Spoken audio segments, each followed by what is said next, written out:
Yeah, that was 26, 12th grade. Okay. So, welcome back. I feel you guys are a little relieved. Some homeworks with me which are lingering for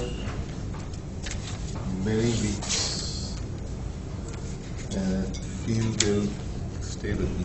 I don't see those. All right. So, I guess you guys have delved deeper and thought hard about the term paper.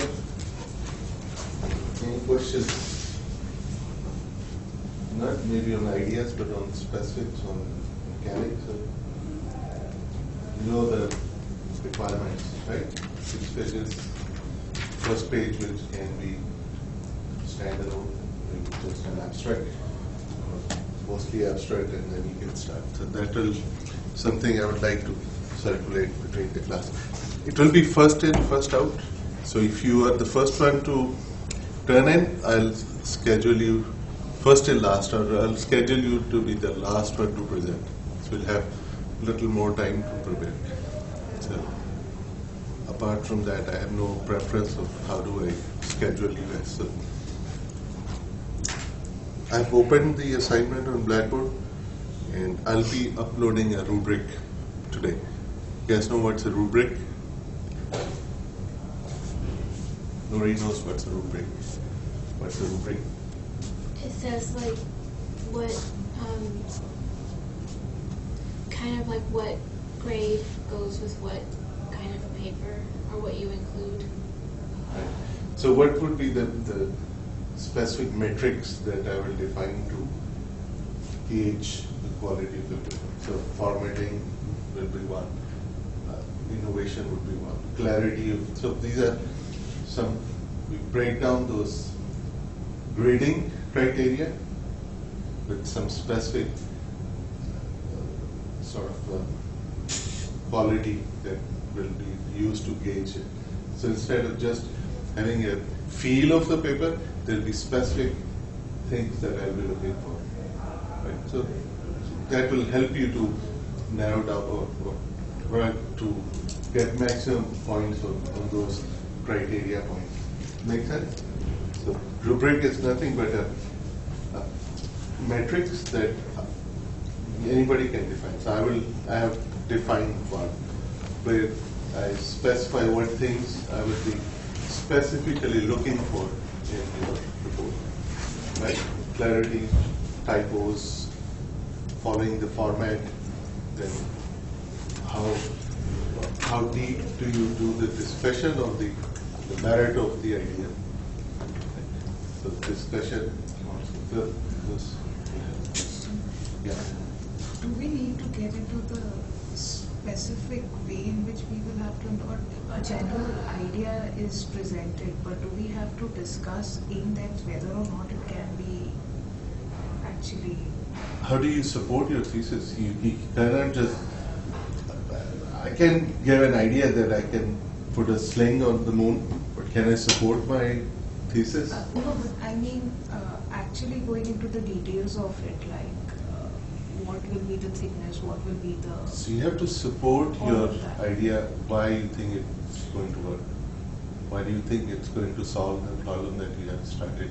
Yeah, I mean, like, I'm not talking about the why, I'm talking about the how. Like, why it will work, I can support, but Right. how I will implement it, do I need to go into the details Of course, the how that's, as well? that's what we are looking for. So you can't just, unless you give or spend some time on how would you be able to convince somebody that it's going to work? Right? That's why I wanted to discuss, and I'm ready to go over your ideas with you to refine it. That's the next homework because the deadline was today for the original term paper, which, as per your request, has been postponed to next week. So this is new homework as well that goes with that. So most of it is from what we have been discussing on lithography. So you have seen there's many requirements from a photoresist that we ask for. An ideal resist would have competing requirements, but there will be always trade-off. None of the resist can satisfy all of the requirements, but we can, if we know the parameters, if we know the end product that we need, we can work out on some trade-offs to get to a desired output. How do we do the coating? And I have a few slides on baking. They would come later. They should have come earlier. I figured they will do that today. So we have seen the video. We put the resist in required quantity over the wafer, and then we spin the wafer. So these are specific parts of a spinner system. This vacuum chuck, which has these grooves through which we apply vacuum. So we hold the wafer down, and then this spindle is connected to a motor, and we can control the RPM on the motor. We can control how long we want to spin it. We can control the ramp up and ramp down speed, right? And when we actually do it, so apart from the information that what RPM will give us, what thickness, or for what photoresist, at what viscosity, so all that data is something that we figure out from the established charts, right? But when you are actually doing the coating, there are some things which we learn by practice. So first step when we are putting the wafer down is to align the wafer. How would we align the wafer? Because the chuck that's visible, the chuck is smaller than the wafer, and wafer is opaque, right? How do I know if my wafer is exactly in the center, or the chuck and wafer are concentric, so to speak? How can we ensure that? Well, if you spin it really slow, it would look like it's kind of not going in. If you spin it slow and you look at one edge, it will show up as vibrating, as giving a ratchet motion, right? Like the wheel of a train, where you have this bar which goes on like this up, and so you can see that it's out of alignment. It's not centered on the spin axis of the chuck, right? So, but you don't know how to correct it. So what you can do is you can put your tweezer at the edge and see, with respect to tweezer, how far it goes. And once it goes all the way away, you can stop the chuck. And there's the motor is controlled with a foot switch. So there is a switch which you can push to on and off. So it has two. Normally it has two pads which you can push with your foot. So once it's away, push and stop it right there, and then use tweezer to. But of course it's under vacuum, so you have to switch off vacuum so it gets released, and then you slightly push it towards you, right? Then vacuum on again and start again. Make sure that RPM is still small. RPM can be 5 RPM. Right? Just something very slow where you can see it. So again, you put the tweezer there at the edge, close to the edge, and see when it rotates, goes away and comes close. Again, do it a couple of times, it would be well aligned. If it is not aligned and you do 4,000 RPM, what's going to happen?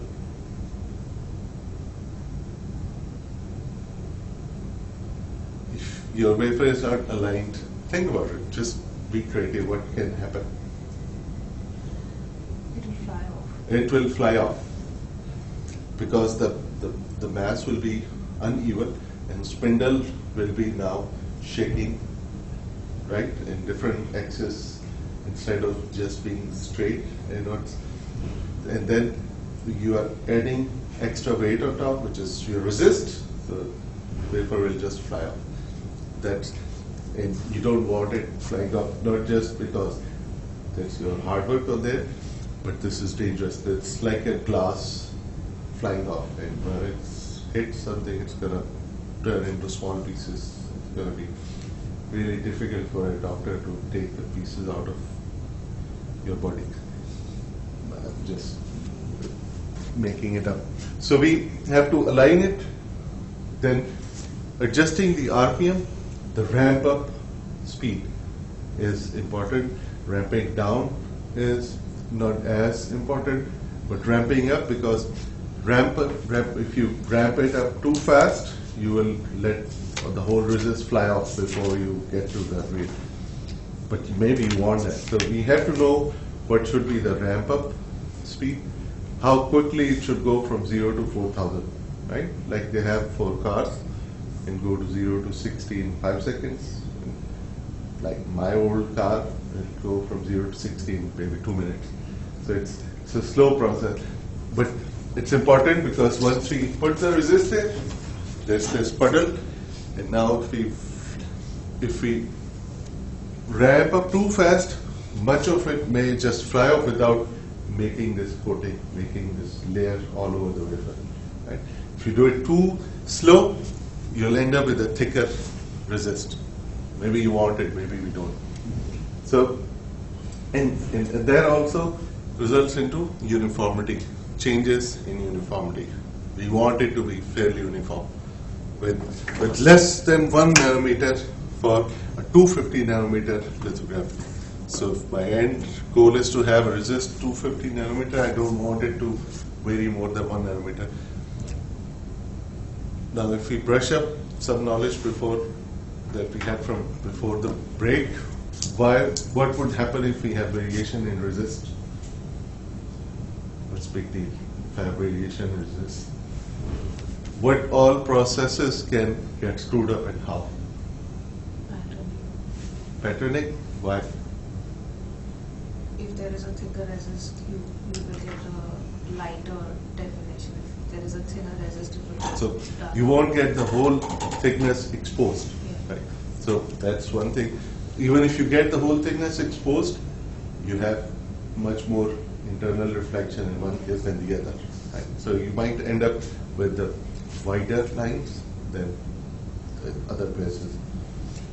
Suppose we get it, we don't care about line thick width, right? What can happen to the subsequent processes? Misalignment between us.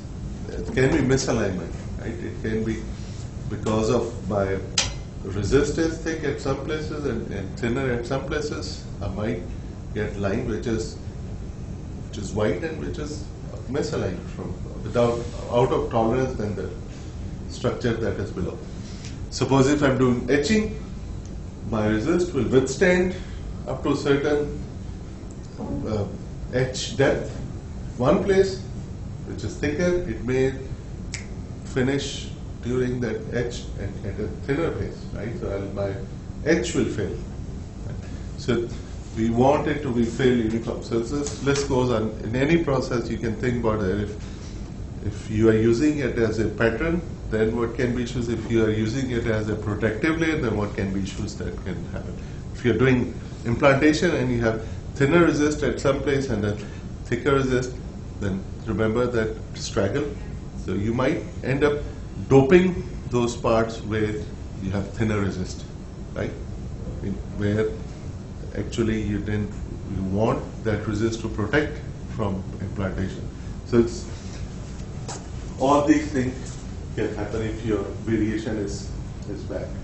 But now we have discussed this before, that we have different topography, different surfaces. What happens there? Because now you have features which are at different height. So in that case, then you want to use a thicker resist, but you want to make sure that the edges are completely covered, right? And we want to use as small of resist as we can by tailoring these numbers. how do we do that? So there is 3 steps. We dispense the resist on a wafer, slowly moving wafer for a couple of seconds, and then we ramp up to the actual spin speed that we have to get it. And if we do it too fast, wafer can break. If we do it too slow, we might get too much variations. And once you establish the speed, then we keep it there for the time that we want it. And that's typically from 2000 to 6000 RPM for 20 to 30 seconds. And 99% of resist just flies off. And what is left behind, it has solvent which gets evaporated, and only 10 to 30% solvent remains back, right? And this is something which, by experience, you'll see that edge has slightly thicker resist, and it's called edge bead, and it has to be removed to make it the same thickness like the rest. So it's an artifact of the process. So I think we have seen this before, that you see if you have spin speed and the concentration of the, what was that? Feedback resistor, yes. I think this is the concentration of the solvent in there. So that would,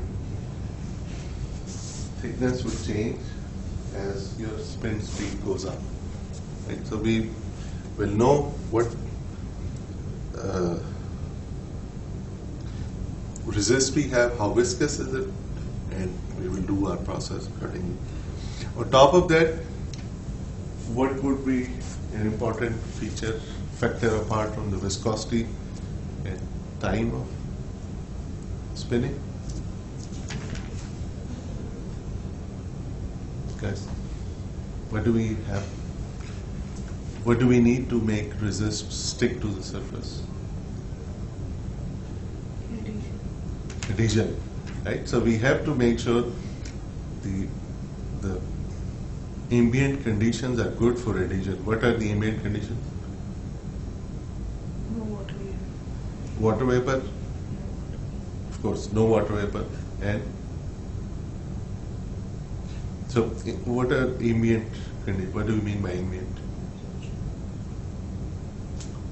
High Temperature, temperature and humidity. So those are ambient. So the room should be maintained in that temperature and humidity. If you are out of that, you don't get any of this. Right? So these charts are valid if you have the required ambient conditions for the process to occur. And of course, pre-bake to get rid of any water content from the wafer. There are 3 types of coating methods which are just slightly differ from each other, but they can give us different outcomes in terms of throughput, in terms of variation. Spin coating, spray coating, and electro, what is ED, electro, this, I have it saying, sorry. Electro deposition, I think, electro deposition coating, where you have the, just like in electroplating, where we have 2 electrodes and we have electrolyte, where positive ions travel to negative electrode, cathode, and anions, positive ions travel to cathode, and negative ions travel through anode. Once they get there, they deposit, right? They make a uniform film. So same is what we can do with photoresist material. So spin coating is, we see it simple, but we have to have problem in covering the trenches, but if we separate, we can cover the trenches as well, right? So in electrodeposition, it's complex, but we can do many of them together in one batch. So exactly same condition, we can deposit same amount, same thickness on on many of them together. So in this case, it has to be only conductive because it has to travel to that surface to get deposited under the electrical influence. And resist, of course, these are just spinning and spraying are just two physical mechanisms. So it can be same resist that can be used, but in this case there are special resists that are used. And in spin and spray, of course, spin we lose 99% of that. In spray, we would be spraying what we will get. So we have very less loss of resist in this case. Uniformity in these two cases is much controllable and reproducible. And in spin coating, we know that. We have seen the spin coating, there's many variations, it's hard to control the uniformity. And reproducibility as well, since this is a batch process, of course, there will be all reproducing the same results on all of them. But in this case, spin coating, it's hard to reproduce. In spray coating, it's very, very reproducible. The question would arise that when we do our lithography here, if it's not reproducible, then why do we rely on that? Have you guys done lithography yet? Because I've done just oxidation? Diffusion. So if it's not reproducible, then how can we use it?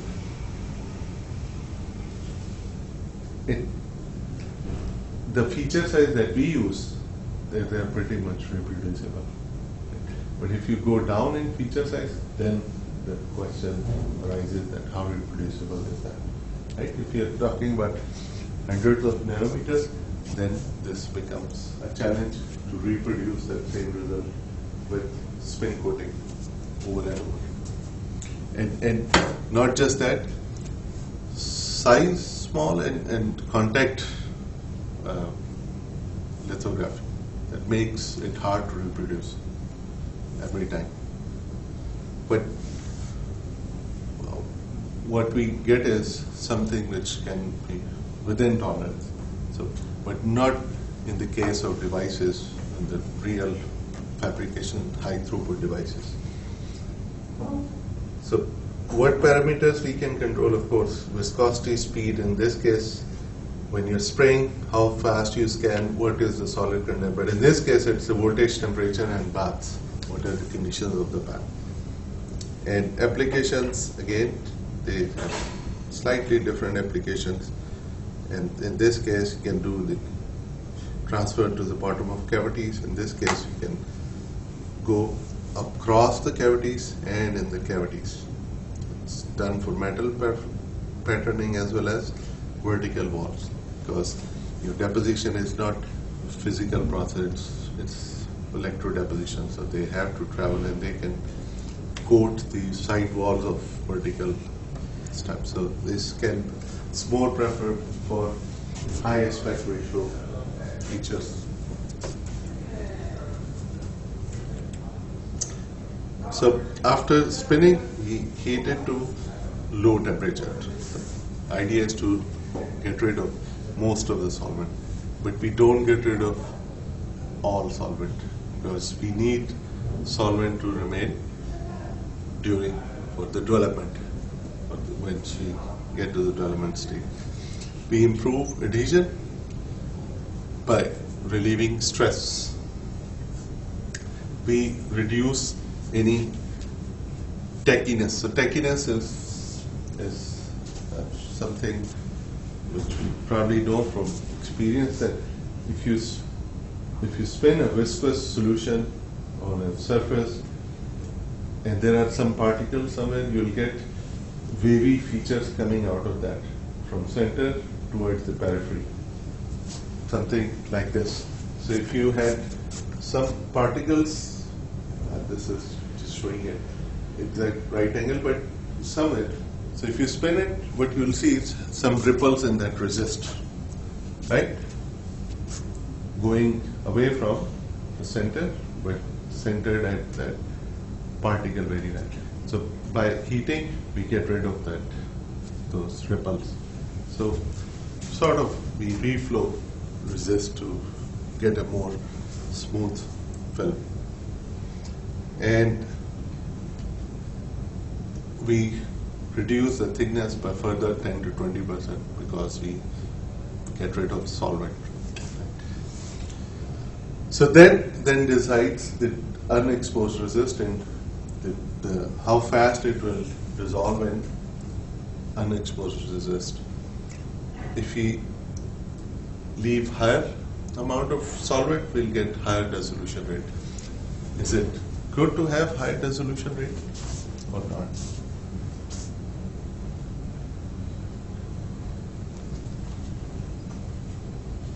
Yeah, all seem to be still on spring break. Is it? Okay. Think of it. I have this pool of, what do you call it? Expose and then develop. I have this pool of developer and I put my wafer in there. I want this development to work out fast, I want it to go slow. Fast? I think fast. We all want to get. There's a couple of issues that we face in development. It's called overdevelopment or underdevelopment. Right? So overdevelopment would be when they would be developing where they're supposed to, and then they start developing the parts they are supposed to stay. Underdevelopment when they don't develop the whole thickness. Reasons for both of the cases are different. Overdevelopment would be if we expose them to highly concentrated development for longer time, right? Fast development rate. Underdevelopment would be if my exposure has not reached all the way, right? So you may leave it you may have to leave it for longer time to get the whole thing developed, but then your exposed areas will also get developed. So we want the development rate to be not too fast, because then we can't control how long we want to develop, how much should be the development. So underdevelopment and overdevelopment are two issues. Once you do a lithography process, how can you find out if your development is about right?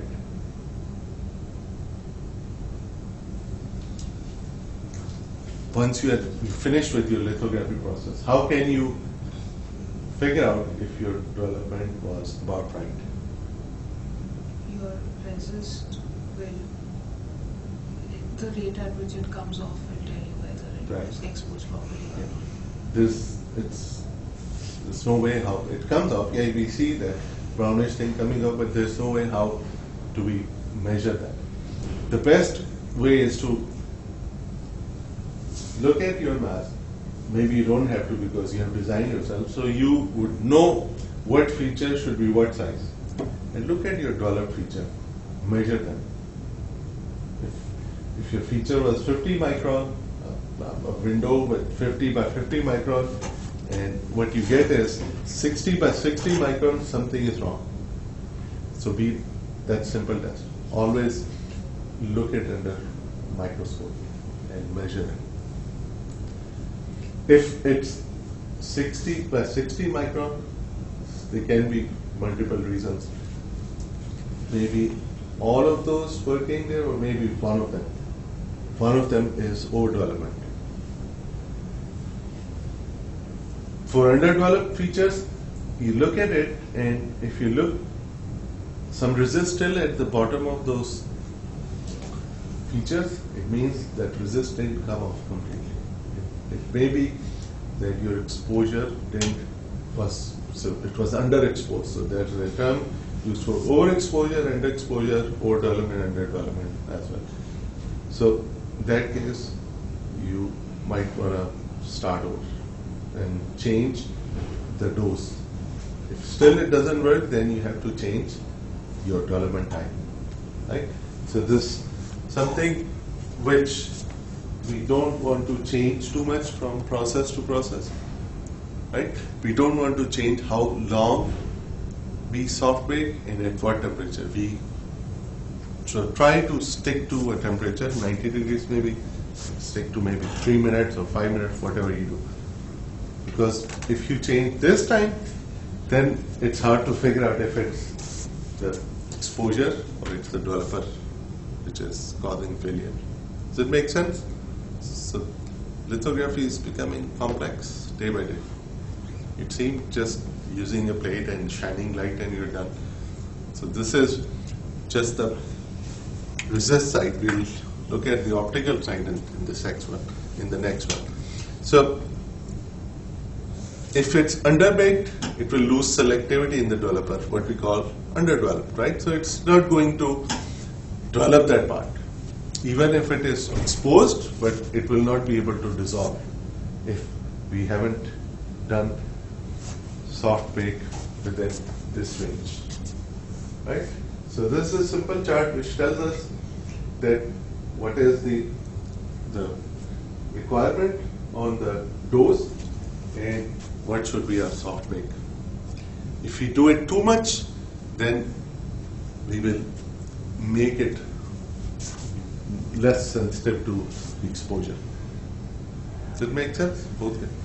In that case, then even after doing our exposure, nothing will get developed because nothing got exposed.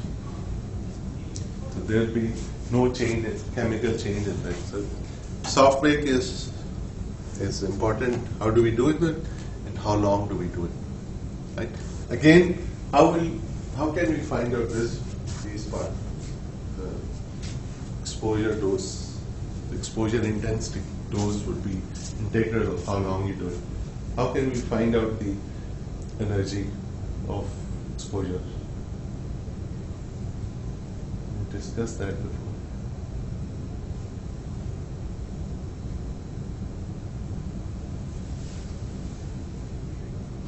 What are units of light?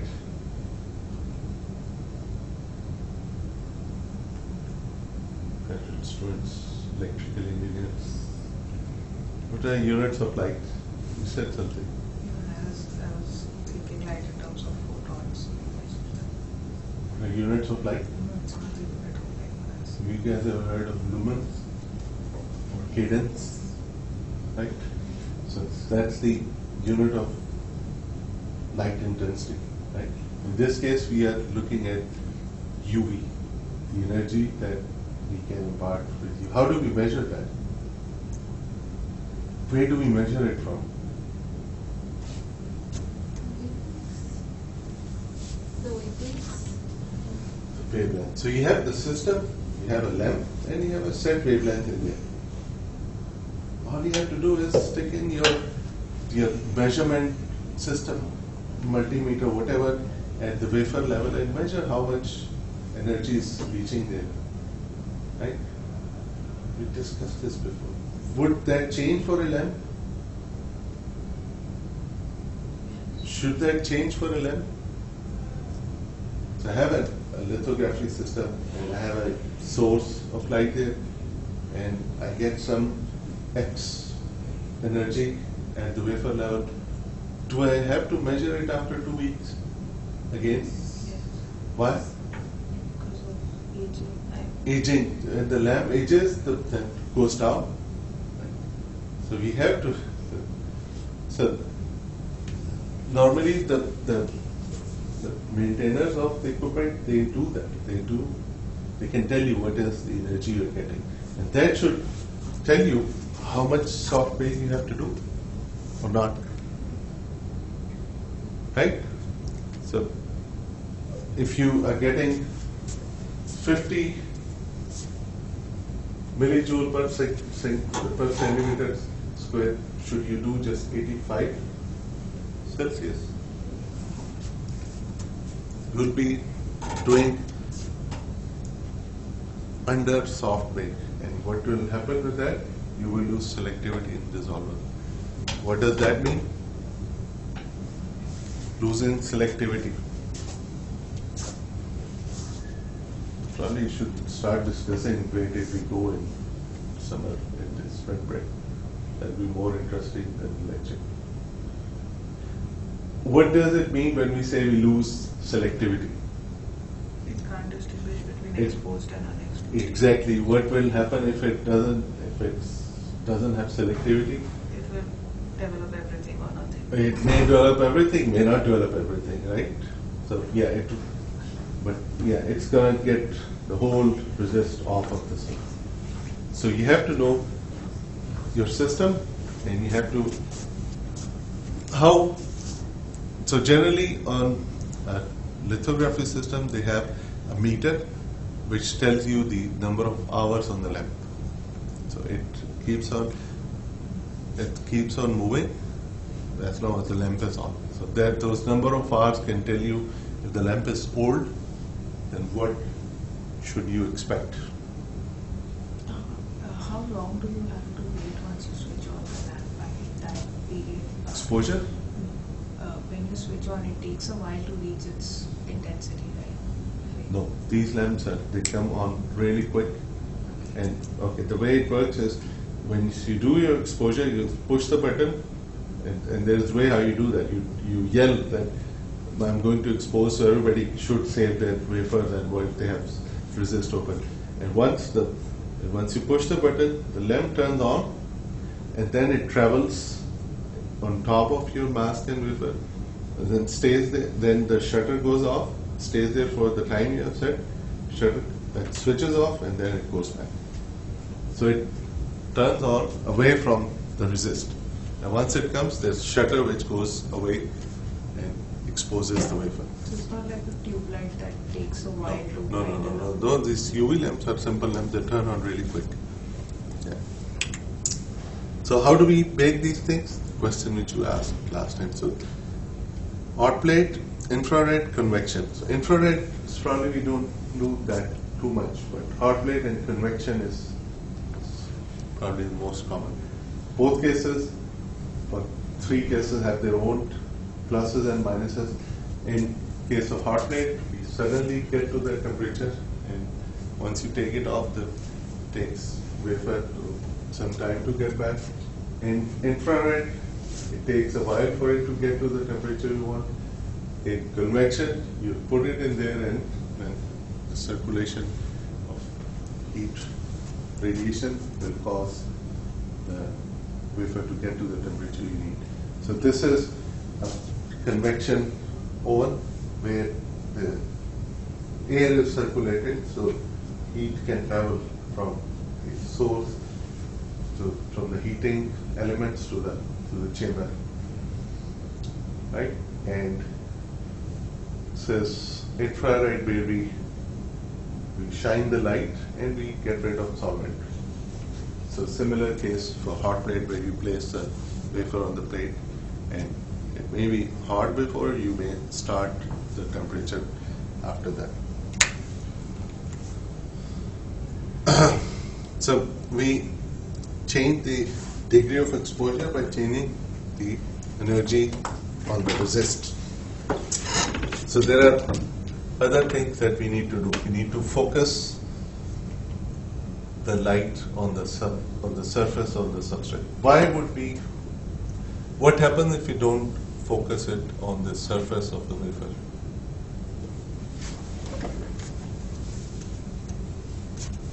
So this is my wafer with resist on, right? And I have my optics, and 1, 2, 3, 4. We 4 are wearing glasses. We know what happens when our light is not focused on our retina. What happens to it? Blurry. Blurry means we don't get sharp edges. Our contrast is bad. Our light is not the energy is not getting transferred exactly where it's supposed to be, especially at the edges. Right? If we see blurry. So now think about it. If I'm out of focus, what's going to happen to my pattern? It will be blurry, right? Light will not transfer all the energy at the required surface. It's going to transfer above or below, depending if it's which way we are focused out. Make sense? Because we all have heard of something called focal length. What is focal length? right? What happens if this is my retina, or this is my wafer, and this guy focuses here or here? So Yeah, the spot size is different. spot size is different and the energy transfer is different, right? I get the maximum energy transfer in this case because all the light rays get what? Converged on that plane, right? If they don't converge at that plane, they will not be transferring all the energy to that surface. And now if I have some place where there's no light supposed to reach, but because this is out of focus, there will be still light reaching there away from my pattern. So what we get is larger features, or features that don't have good contrast at the edge. When we don't have good contrast at the edge, what happens to photoresist? We have seen this walls, so there was something to do with the walls. They are right angle.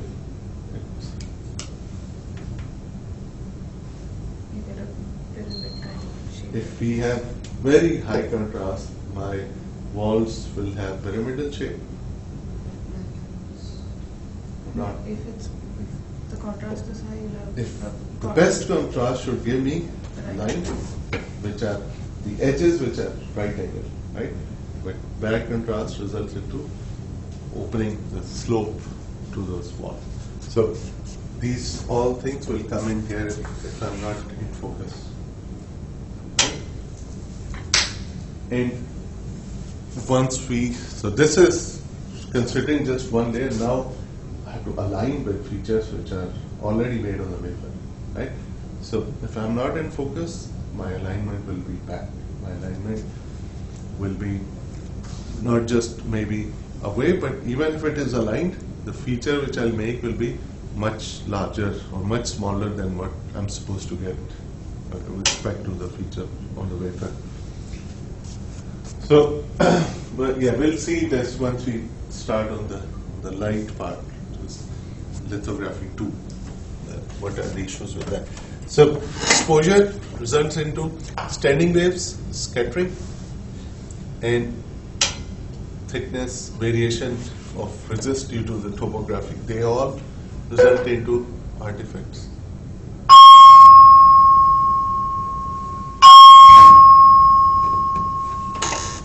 Your attention, please. The electrical power has been restored to the campus. Oh, there was light outage here today.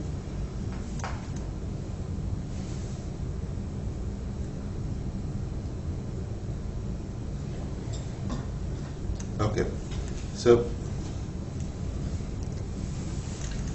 first lithography, we simply put the features with respect to wafer flat, right? So we put a wafer with some orientation, which would be maybe flat towards the outside, flat toward the user, maybe flat at right angle. So that's a very crude alignment, right? We do that because this at least gives us some frame of reference for the second layer. So we'll know at least where to look for our features for when you're doing second alignment. And in second level, we then look for those markings which were made in the first step through the openings in the mask. It makes sense? Through the openings in the mask.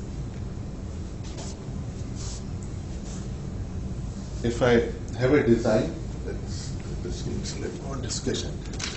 If I have a cross maybe, so my cross would be something like this where everything else is opaque, right? And only this part is transparent, right? That opaque is everywhere except where we have features. Now, my light is going to pass through here and it's going to result into exposure, and that part will go away. Right? That's the positive resist. I have another option now. In this case, I will be now I'll be uncovering resist on top of my feature on the first layer. Right? Resist will stay everywhere else. So if my first layer feature was something like this, now I'm gonna have my resist on that first layer, and I see this plus sign, but this cross shape is going to result into resist being developed away from this part and stay on the rest of the part. As a designer, I have to decide, do I want this or do I want this guy to be opaque and everything else to be transparent. Now in this case, my resist will stay on that cross. It's gonna get blurred from everywhere else. Right? But it's not easy to decide, because in the alignment phase, I need to see my mark. I need to see this plus through the openings. Otherwise, I cannot align it. So the idea here is that our masks are also called positive mask or negative mask. Make sense? So our masks are also called positive mask or negative mask. With positive resist, we use positive mask, which is essentially we make the areas transparent where we want resist to go with. Negative mask would be, we would make sure the resist stays where we want to do processing afterwards. So it's our decision. In any case, it's important as designer first to design these alignment marks that can result into exact alignment and gives us alignment capability with third layer as well. So in this case, all the alignment marks are focusing and resulting into a square, into a cross. Right? Makes it easy for next layer of this kind of things to align, or maybe a cross to align with itself. But remember that whatever we do, outside part will be opaque. So our only window to look for those is through this small opening.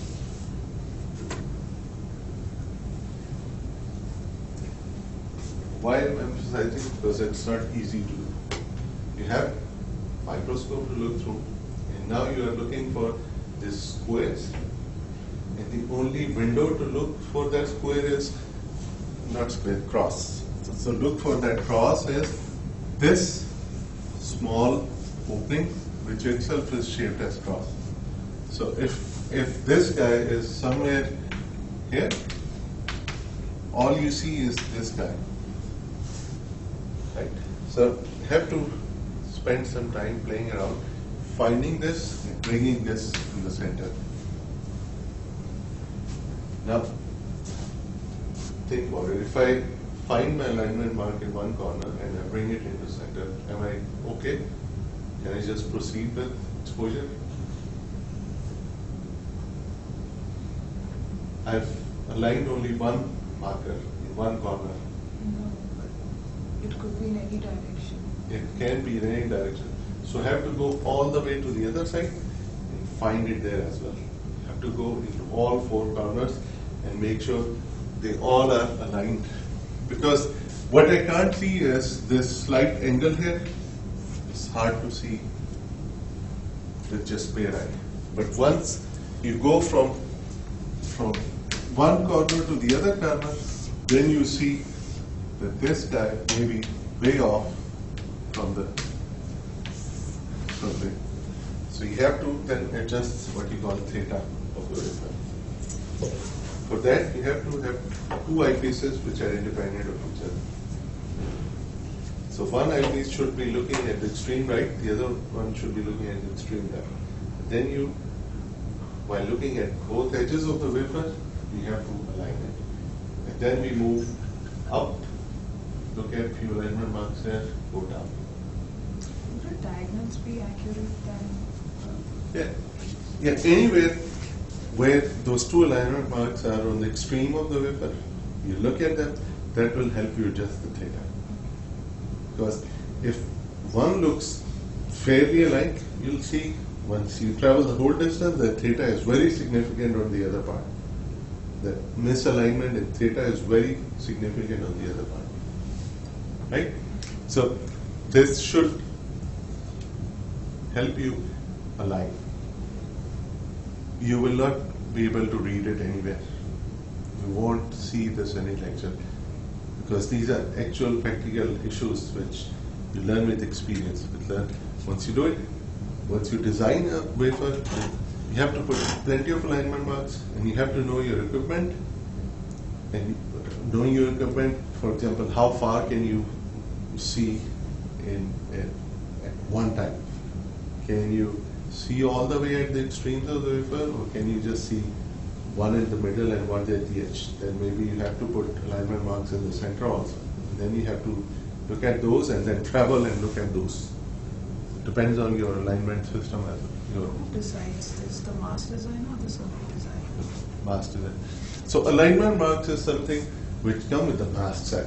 So circuit designers know how to. So these are fairly standard things. So putting alignment marks, or the kind of alignment marks are very standardized in industry, right? But for you guys, you have to know. Look at this website, MEM16. You'll find plenty of examples and industry standards. How do they do it, right?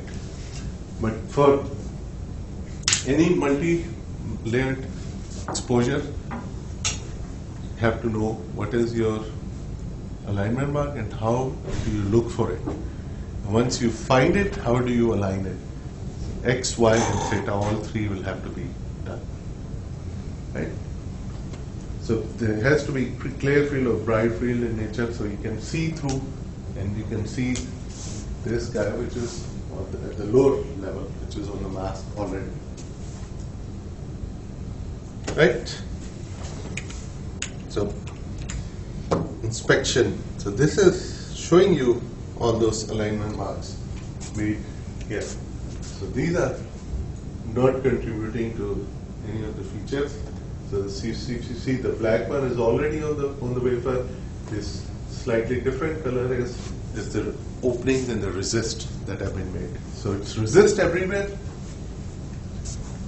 So this green to pinkish color is resist, and these openings are what has been exposed and developed, right? And similarly here on this line, so you see this slightly pinkish region is what has been exposed and developed. So these are opened already. So similarly, if you go look at these blacks one were there in the previous run, these have been made in this run, and you see the red or the black one square is smaller than a square which is outside it. So this has been done to do alignment with this guy. So once you have everything aligned, you see this line is exactly following this pattern. This is exactly in the center, right? So these pads are coming exactly, in this case, this line is coming exactly in between these two. Is it visible or should I switch off light?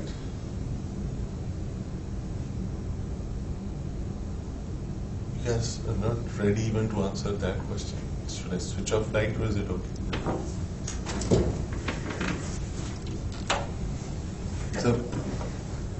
So you see this small openings which are the developed region in the second layer. So if you get this in place, everything else falls in place. So when you'll be doing second alignment, looking at these and finding the right place is almost impossible. So you have to only get this in aligned, everything else will fall in place. Does it make sense? It's very hard to look at these guys and align them with each other. But as designer, you have decided, you have made your design where they are aligned. Only these are aligned to themselves. So this black thing has a square in second layer made up there. Once I'll upload these slides, you'll be able to see those. There again, some examples. What can you do? So you can have features on wafer, something like this. On mask, you can make something like this. So once you align it, you should be able to see something like this, right? So these are all different examples. So this is coming as rectangle, covering a rectangle. And once you do the lithography and do your process, you get this guy, which is now alignable with the third layer, right? This is something which I have done. So here we had this, so made it at different levels. So I had put numbers also there. So if you see this black guy, right, which was at the first or second level, so just because I had these aligned and here this aligned, I have these junctions aligned with these pads, with these hammer pads. I have aligned this black guy which is here. Does it make sense? So this black guy has been aligned with this hammer guy. So this is again shows you the, maybe I've seen you this. So this shows you one alignment. So if it was, of course this is after development, but before development we could see that this was exactly the center in all of those trenches. So this is basically a trench in silicon dioxide. Have we done etching already? Okay, so this is anisotropic etch in silicon, and then you align second layer, and once you do exposure, now this shows the issue of topography, where you see some silicon is protruding outside. It's not silicon, it's silicon dioxide which is protruding outside. May not be good for subsequent process, or maybe it's okay. How we can get over this? Use a resist which is viscous, or get a thicker layer of resist by either using a resist which is meant for thick applications, or using less RPM. But if you do less RPM, then there is more variation of the resist thickness. But you see, it doesn't matter here. All that matters, there's already much variation in there on the side wall. Baking it for longer would help? Baking it will make it thinner, solvent will evaporate. So you don't want it to be thin? You don't want to? You don't want it to be thin? Depends. You might have an application where you just need 250 nanometer. But in this case, this is, yeah, another thing. Okay, first let me address here. So, you may want it thin, but not in this application. If you make it thin, sorry, it's not visible. If you make it thin, then this will be even worse, right? So even with this thickness, you are not getting coverage over the edge, complete coverage over the edge, right? Okay. So if you make it thinner, that will be even worse than this. I thought that was overflowing into that part. No, this is spin coated. So this is a blower of, this is an angled image of that guy. So this is the slanted wall, which is going like this. So this is the top of the wafer, this is the bottom of the trench, and this is slanted wall at 54.7 degrees. I thought that was flowing into the trench, so you wanted to restrict it. Yeah, so this is a lithography, a line lithography with a topography. And few things. One, variation in thickness. Second, the topography is not completely being covered. So you can overcome this by using thicker resist if variation of resist is not too important, or using same resist but using very less RPM. Again, there will be much variation in the thickness, right? So yeah, this is and yeah, how do we figure out the thickness? So this says 100 micron, right? So if I put this line and transfer it here, I see probably 150 micron thick, right? But here it's, if I transfer this line here, it's probably maybe less than 100, 75 micron thick. It's about, variation is 100% variation at 75 per micron at one place and 150 at another place. So we might live with it, or maybe its coverage is too important for me. We don't worry about variation in that case, right? So in this case, it's very visible. The feature is micron scale. It's large. It's more than 100 micron, right? So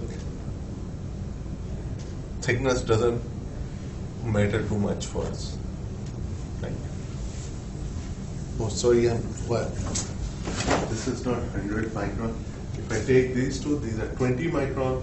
If I take just one, that's 10 micron. So this is 10 micron versus about 20 micron here, right? Because the total is 100 micron. So the whole feature is about 100 micron, and thickness is varying from 10 micron to 20 micron.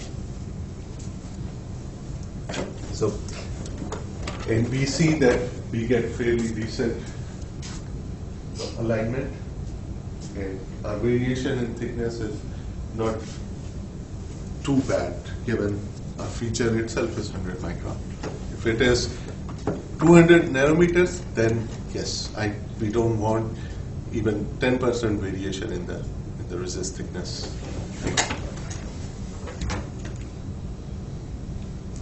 Okay, so dose, we measure it from intensity. So if you know how much energy we are getting at the level of the wafer, then we would know if we expose our wafer to that energy for X seconds, how much dose we will transfer. So exposure time and the intensity, they define the dose. And what dose would we need for a specific resist? We are given by spec sheet, right? So spec sheet from the manufacturer tells us for specific, it will tell us many things. What should be the RPM to get specific thickness, right? For specific certain thickness, what should be the dose to expose it completely? So for that resist, then what kind of developer would we need?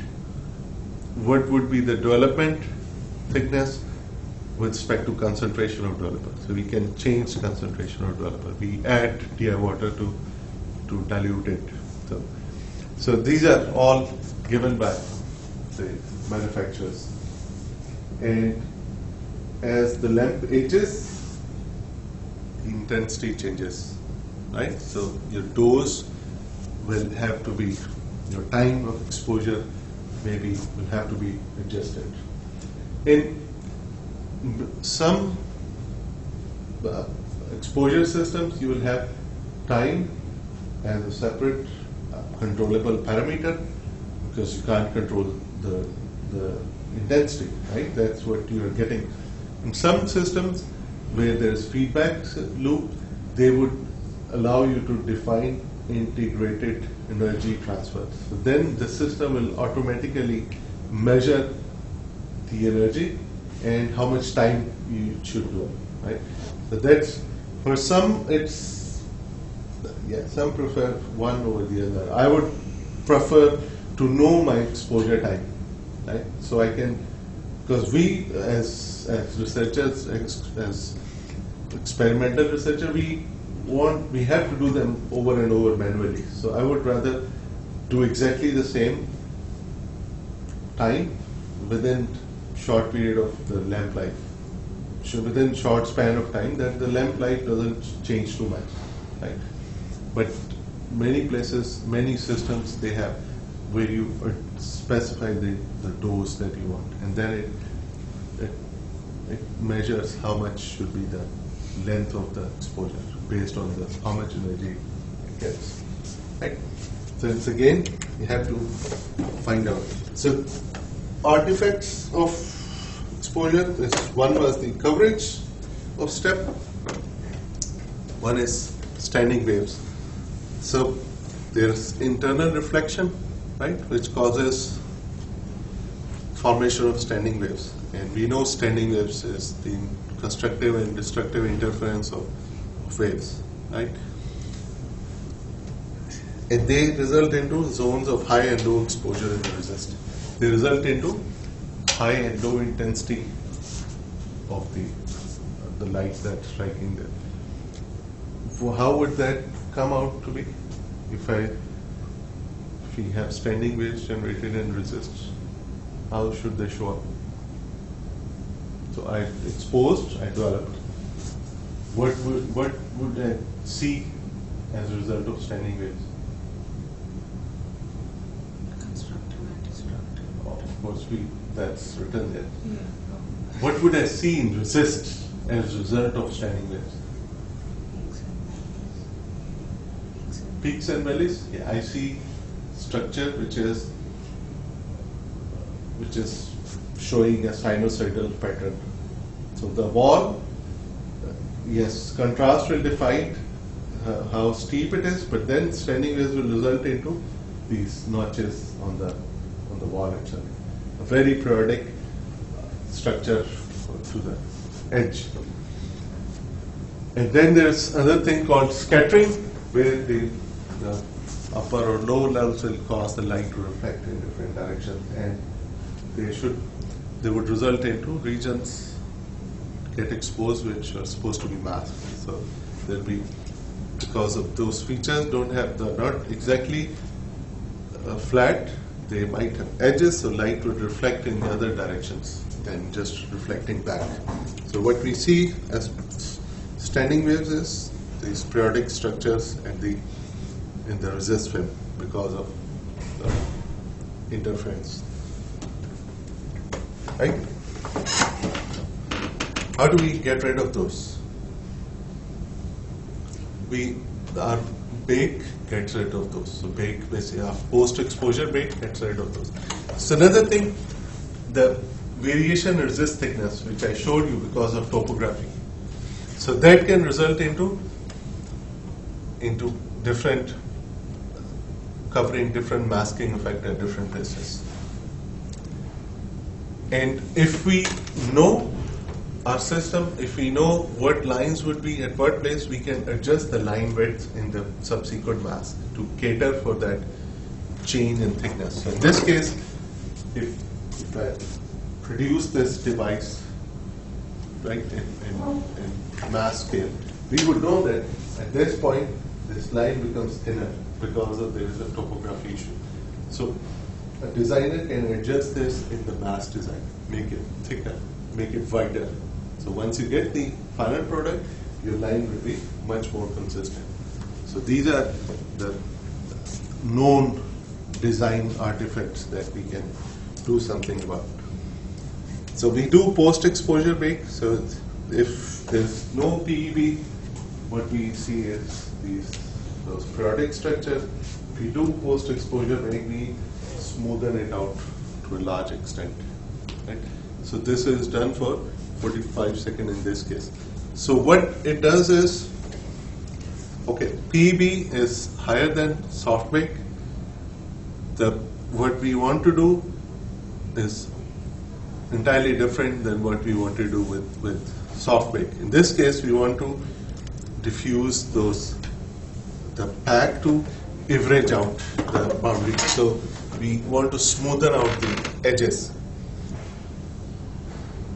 And in case of CADUV, we are basically making chemical reaction which will increase the solubility of the exposed parts. Right? So this bake is also very highly controlled and at a very specific temperature. How do we develop? Can do the same thing, put it under a puddle and spin off, or we can bath it into a developed solution. Right? What it does is it results into the emergence of the pattern in the resist, and we get the final physical pattern. Again, we have to expose, not expose is not right, but we have to bring the exposed resist in contact with the solution that will dissolve off the exposed region, right? And do with this spin-off process, or we can bath immerse the whole wafer into the developer solution. Just like etching, there are two things we need to do. We have to get the developer to the portion where the material needs to be dissolved, and we need to remove the products. And so this process is done where we don't leave it to itself. We keep on shaking the solution in the bath, so it can keep on developing the region. And we see in case of positive resist, we see the brownish thing coming off, dissolving at that part. So at the end, we want to make sure that dimensions are exactly the same. Unexposed parts of resist stay, and they don't have any defects in them. They can have many defects. Lithography can have many defects, physical defects or chemical defects. And due to the exposure to this developer, there's no swelling. The swelling will change the pattern size. And what we want to do is it in a short period. So development rate, we don't want it too fast, but we want it to be done quickly. We don't want it to leave it because that will also result into overdevelopment. So that's something which we have to figure out by experiments. So yeah, immersion spray and puddle spray. Just like we had resist application, we have the developer application. And immersion, we put them into developer solution. We agitate, and we can get many of them get done together.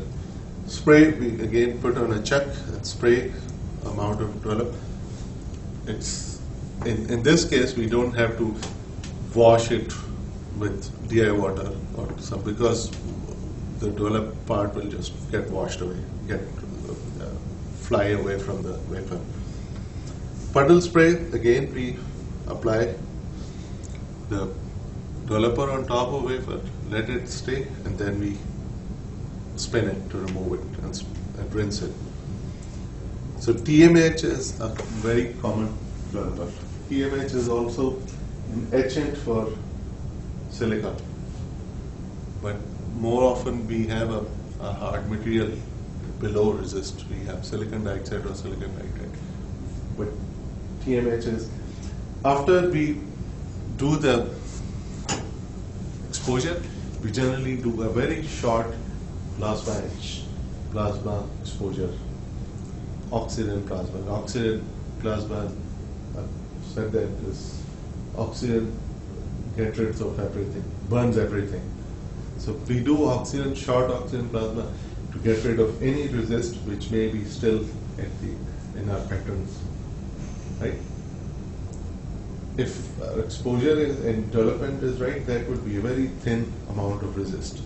So even if this process is etching away resist from everywhere, we have enough thickness to protect the rest of the resist. But what we are concerned is we just want to get rid of that small parts at the bottom of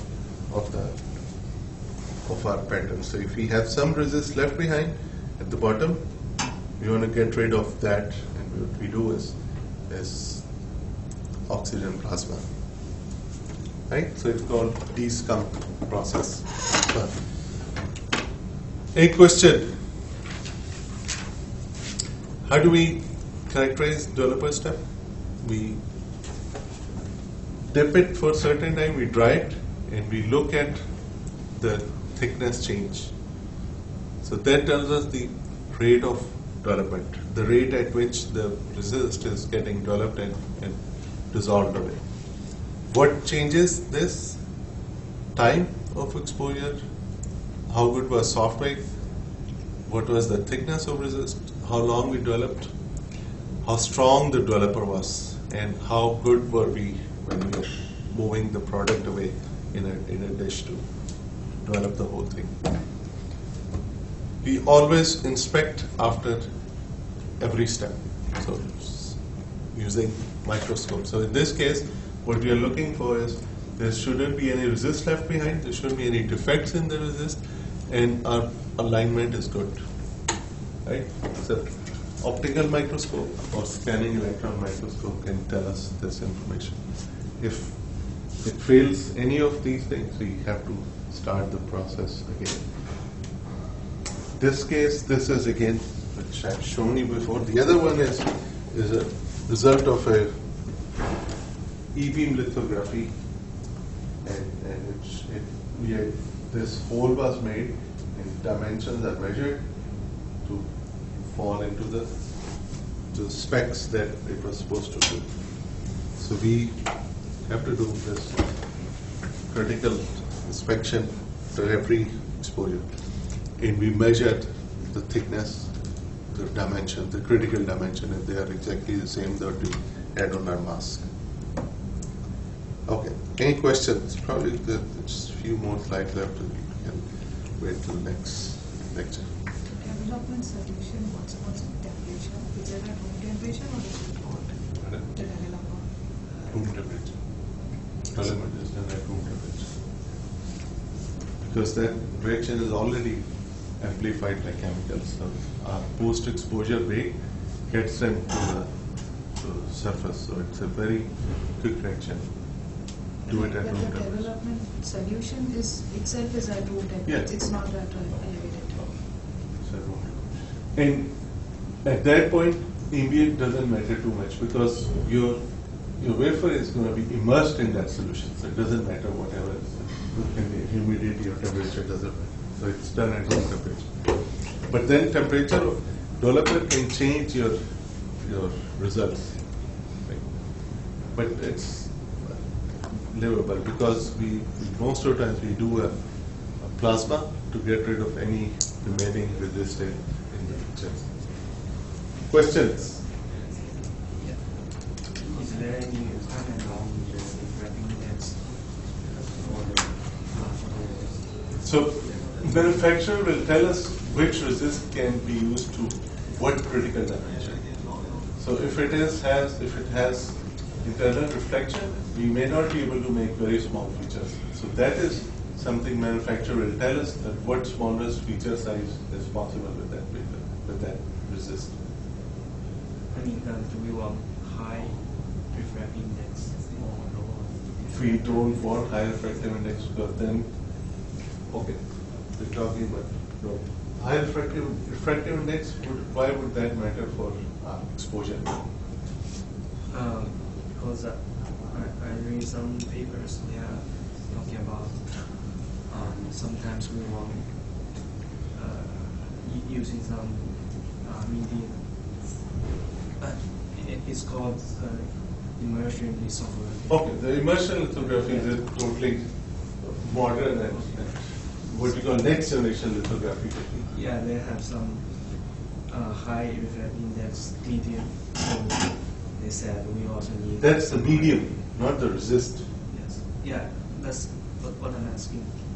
Do we need a high refracting index photoresist or no? Because they said if we are using a high refracting index medium, we also need a high refracting index photoresist So to match to reduce the deflection of light, right? So that would then depend on the medium, right?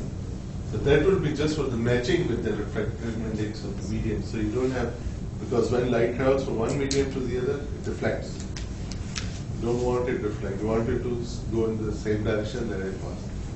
So for matching, yes, it may be requirement for that, yes, but have to read up on next generation. Any question? Right, and see yourself.